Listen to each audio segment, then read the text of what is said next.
That's the GLA 220D 4MATIC. Now the car's been around for a while, but it's had a small nip and tuck recently. And while we could have just shown you some of the small little details, we haven't really driven the 220D, so we thought, well, let's head out on a drive. But before we do, well, here are a few of the details.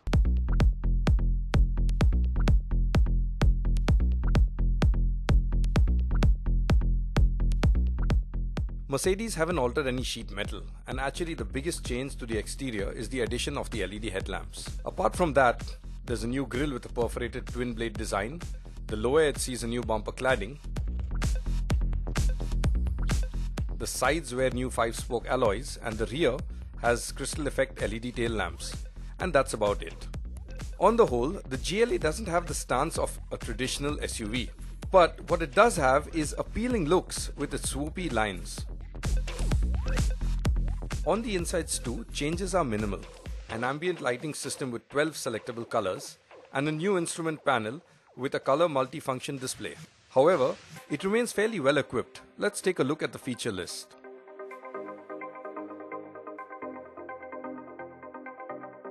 Curiously, it makes do with only a manual AC system and a reverse camera without audio warnings.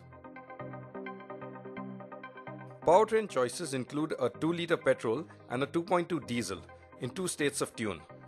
We are driving the 220D with the higher powered output that puts out 170 horsepower and 350 Nm of torque.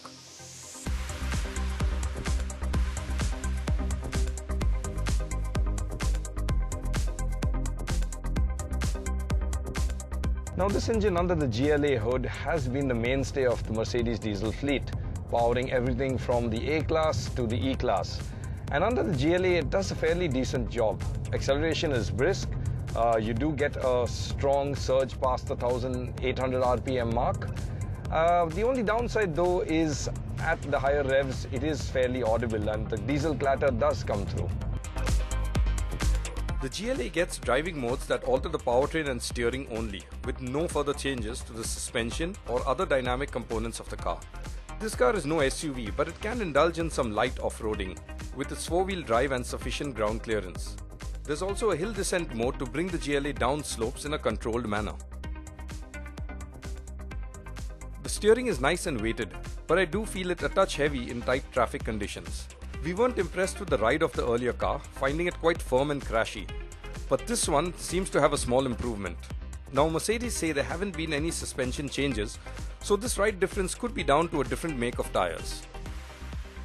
As far as comfort goes, it isn't the most spacious. Headroom and rear legroom is just about sufficient for my 5' 8" frame, and adding to the hemmed-in feeling is a narrow all-round glasshouse.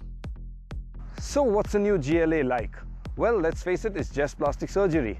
But thanks to GST this time round, you pay around 3 lakhs less for a facelifted car.